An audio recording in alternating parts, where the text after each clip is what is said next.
What does it take to go from a poor island boy with borrowed shoes to one of the most famous athletes in the world? This is not just the story of a footballer. It's the story of a fighter, someone who faced rejection, pain, and pressure, and turned it into greatness. Today, you'll learn English through the real-life journey of Cristiano Ronaldo. A story filled with passion, sacrifice, and determination. Whether you're a football fan or not, his life will inspire you to keep going, keep growing, and never stop believing in yourself. Let's begin the incredible story of Cristiano Ronaldo and learn English through every powerful step. What if I told you that one of the greatest footballers in history came from a tiny island, slept in a small room with his siblings, and cried himself to sleep missing his family? Would you believe that the global icon who plays in front of millions once had to borrow clothes, play barefoot, and fight just to be seen? Before the fame, before the trophies, and before the stadium chants, there was a little boy named Cristiano Ronaldo dos Santos Aveiro. He was born on February 5, 1985 in Funchal, the capital of Madeira, a small island off the coast of Portugal. Madeira is beautiful, full of mountains, flowers, and ocean views, but for many families, life was hard. Cristiano's family was poor.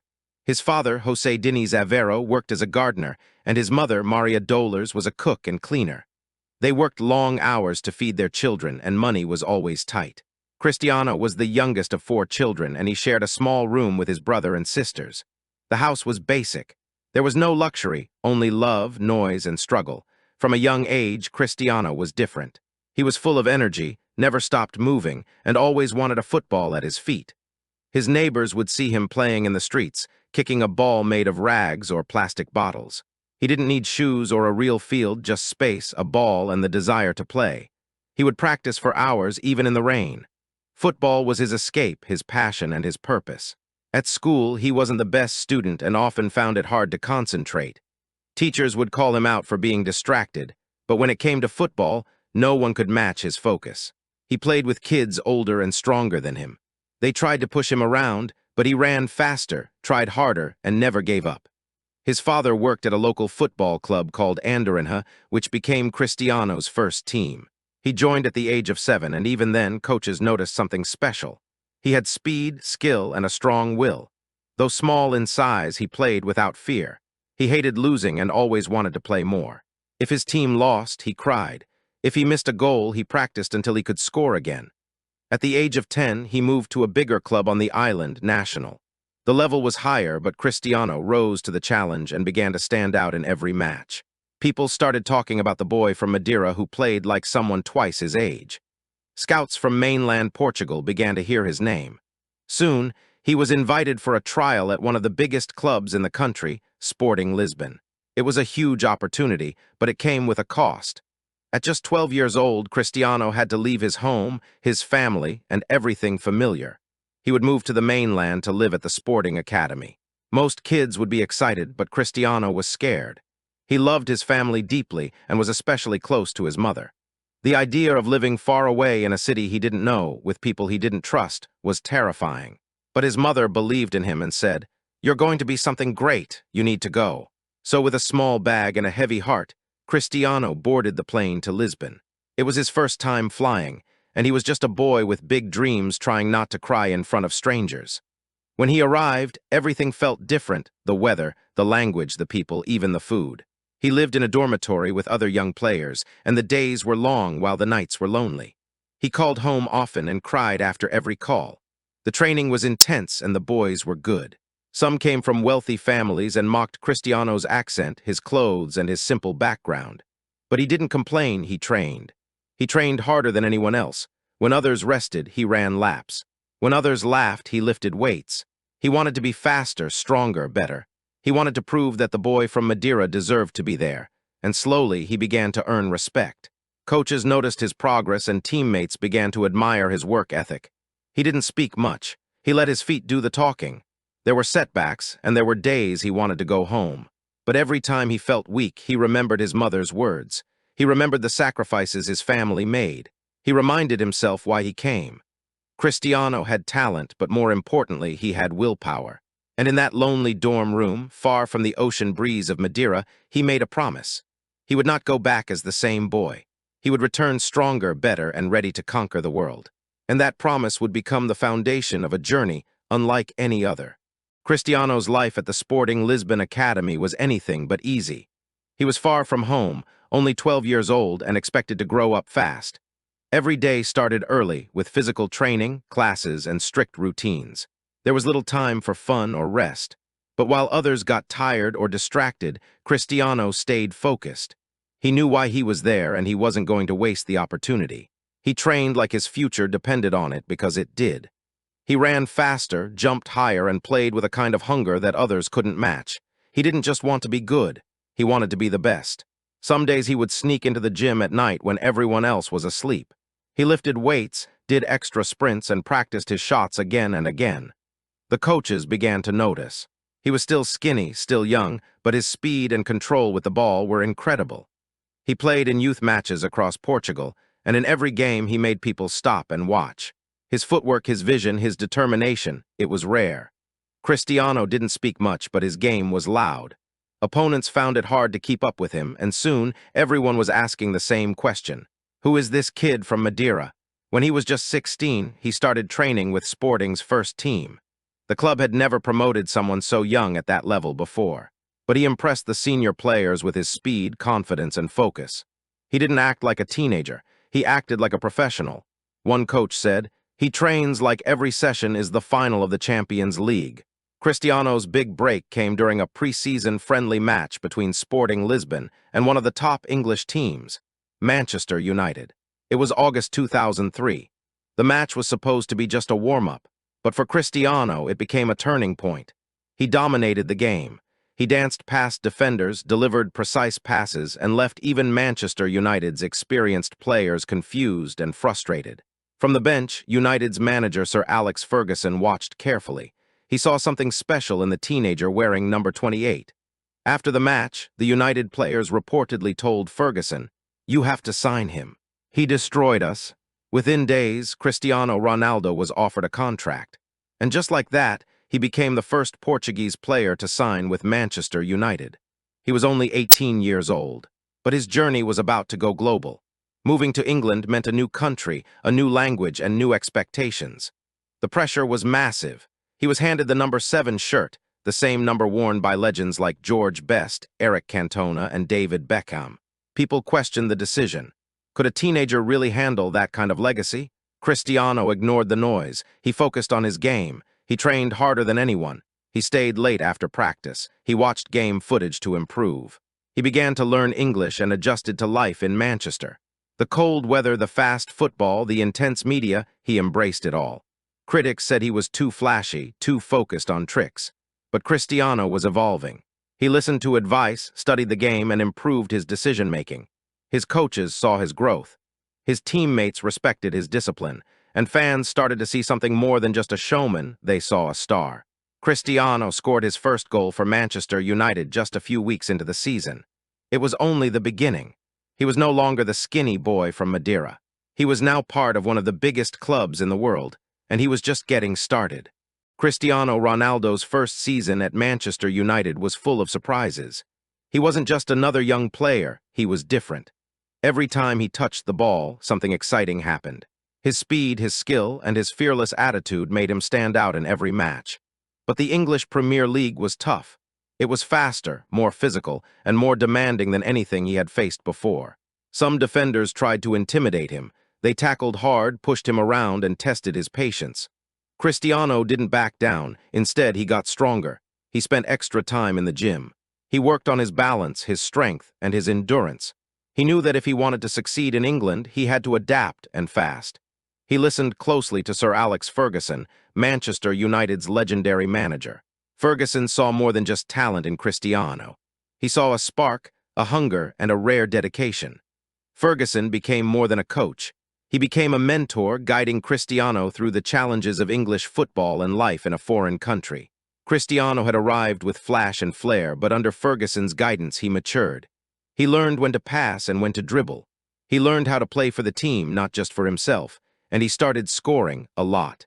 In his second and third seasons, he became one of the most dangerous wingers in the league. He scored incredible goals, from long-range shots to powerful headers. He created chances for others and helped win crucial matches. In 2006, He helped Portugal reach the semi-finals of the World Cup, showing the world that he was more than just a club star. But it was the 2007 to 2008 season that changed everything. That year, Cristiano was unstoppable. He scored 42 goals in all competitions, an unbelievable number for a winger. He led Manchester United to win the Premier League and the UEFA Champions League. In the Champions League final against Chelsea, Cristiano scored a crucial goal. The match went to penalties, and United won the title. He was named the FIFA World Player of the Year and won his first Ballon d'Or, the highest individual honor in football. At just 23 years old, Cristiano Ronaldo was at the top of the world. He had proven himself on the biggest stage, silenced the critics, and made history. But he wasn't satisfied. While many players would relax after reaching that level, Cristiano trained even harder. He didn't want to be great for one season. He wanted to be great for years. He started working with personal trainers, following strict diets, and studying every detail of his performance. He began to treat football like a science, always looking for ways to improve. He slept early, ate clean, and stayed focused. He cut out distractions and stayed away from trouble. While other players went to parties, he went to the training ground. His work ethic became legendary. Teammates would say, "Cristiano is always the first to arrive and the last to leave." His body transformed. He became faster, stronger, and more explosive. He was now a complete athlete, a mix of skill, power, and intelligence. Fans loved him, sponsors followed him, and young players everywhere started to copy his style and training habits. Cristiano wasn't just a footballer anymore, he was becoming a brand. But behind all the fame and glamour, the boy from Madeira still lived inside him. He still remembered the small room he shared with his siblings, the teasing from rich kids, and the promise he made in that lonely dorm room. He had come far, but he wasn't finished. He was now one of the best players in the world, but he still felt like he had more to prove. And soon, the world would watch him take the next step in his incredible journey. Cristiano Ronaldo's time at Manchester United turned him into a champion. But in 2009, a new chapter began. Real Madrid, one of the most famous football clubs in the world, offered a record-breaking fee to sign him. It was the most expensive transfer in football history at the time. The world watched as Cristiano moved from England to Spain, from Manchester to Madrid. The pressure was huge. He was expected to be a hero from day one. Fans filled the Santiago Bernabéu stadium just to welcome him. Over 80,000 people came to see a player, not a game. Cristiano stood in front of the crowd, smiled, and promised to give everything. And he did. His debut season at Real Madrid was nothing short of incredible. He scored goals almost every week and quickly became the face of the club. But his journey in Spain wasn't just about goals. It was about rivalry. Across the country, in Barcelona, was another football genius, Lionel Messi. The two became part of one of the greatest rivalries in sports history. Every match between Real Madrid and Barcelona, known as El Clasico, became a battle not just between teams, but between legends. Cristiano versus Messi, power versus finesse, drive versus genius. The media compared everything they did, goals, assists, trophies, even personalities, but Cristiano didn't let the noise distract him. He focused on his game. He trained like a machine. He played with fire, and the results showed. During his 9 years at Real Madrid, Cristiano scored over 450 goals in just 438 appearances, more than a goal per game. He became the club's all-time top scorer. He helped Real Madrid win 2 La Liga titles, 2 Copa del Rey trophies, and an unbelievable 4 Champions League titles. In 2017 and 2018, he led the team to back-to-back Champions League victories. He also won 4 more Ballon d'Or awards during his time in Spain. But it wasn't just the trophies or the stats. It was the way he played. Cristiano was electric on the field, sprinting down the wing, leaping above defenders, and celebrating with his signature jump and shout. He became a global icon. His face was on billboards, his name on jerseys, his moves copied in parks by kids around the world. He spoke in interviews with confidence, but always returned to the basics: hard work, focus, and belief. Off the field, he began shaping his life as a businessman. He launched his own brand, signed deals with global companies, and built a presence far beyond football. He became one of the most followed people on social media. Millions wanted to know what he ate, how he trained, and how he stayed motivated. But while fame surrounded him, Cristiano stayed grounded in his mission. He wanted to win. He wanted to lead. He wanted to be remembered not just as talented, but as unstoppable. His teammates called him a leader. His coaches said he set the standard. And fans, they adored him. For almost a decade, he lit up Spanish football with his strength, style, and spirit. He arrived in Madrid as a superstar. He left as a legend. And once again, Cristiano Ronaldo proved that he didn't just rise to meet expectations, he rose above them. Behind the goals, the trophies, and the spotlight, Cristiano Ronaldo is also a man with a story shaped by pain, responsibility, and values. While his football career reached incredible heights, his personal life was marked by deep challenges. One of the biggest losses in his life was the death of his father, José Diniz Aveiro, in 2005. Cristiano was just 20 years old. His father had struggled with alcohol for many years, and it affected their relationship. Even though they were not extremely close, Cristiano had hoped his father would see his success. But he passed away before witnessing Cristiano win major trophies or become a global star. This loss had a deep impact on Cristiano. He doesn't drink alcohol, not because of football, but because of his father's history.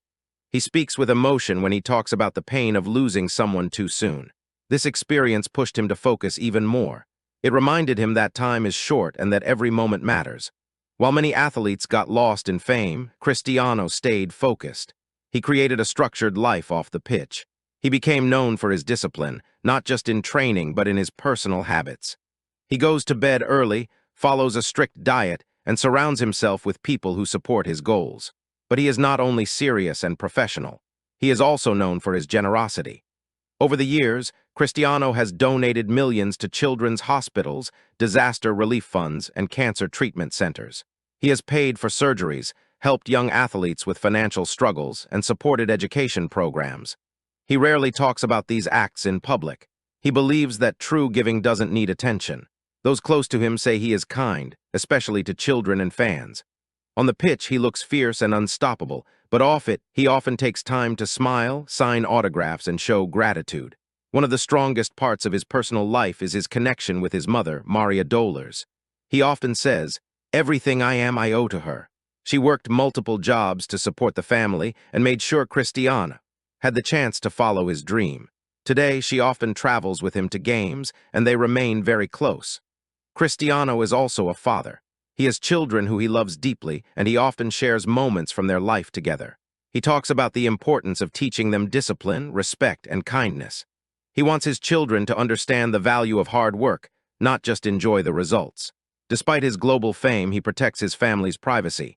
He knows the media can be harsh, so he creates a safe space for his loved ones. His lifestyle is careful, thoughtful, and guided by purpose. People often ask how he stays motivated after all he's achieved. His answer is simple: I want to be better every day.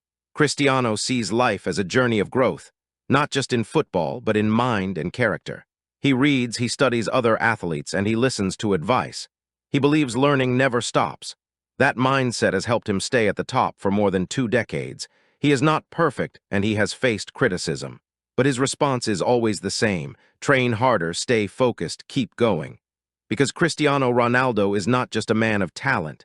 He is a man of discipline, of reflection, and of heart. And that is what makes the story behind the legend even more powerful. Cristiano Ronaldo's journey is one of the most remarkable stories in sports history. But even after reaching the top, he never stopped moving forward. After nearly a decade with Real Madrid, Cristiano surprised the world in 2018 when he signed with Juventus, one of Italy's top clubs. People questioned why he would leave a place where he had achieved so much. The answer was simple: he wanted a new challenge. In Italy, he quickly proved that his greatness wasn't limited to one league. He scored regularly, won domestic titles, and raised the level of competition in Serie A at Juventus. He brought his same energy, discipline, and hunger to win. His professionalism inspired younger players, and his impact went beyond the field. In 2021, he returned to Manchester United, the club where he had first become a star. Fans welcomed him with open arms, and he made an instant impact by scoring twice on his debut. Even in his late 30s, Cristiano remained one of the most dangerous forwards in the world. But his journey didn't end there. In 2022, he made another bold decision and joined Al Nassr in Saudi Arabia. Some called it a surprise. Others saw it as a chance to inspire a new generation in a growing football region. Wherever he went, the message was the same: Work hard, believe in yourself, and never stop improving. Cristiano has played for Sporting Lisbon, Manchester United, Real Madrid, Juventus, and now Al Nassr. He has broken goal-scoring records, won league titles in multiple countries, and lifted 5 Champions League trophies. He's the all-time top scorer in the Champions League and has won multiple Ballon d'Ors. But beyond the stats and silverware, his real legacy is something deeper. He is a symbol of dedication. He is living proof that where you start doesn't have to define where you end up.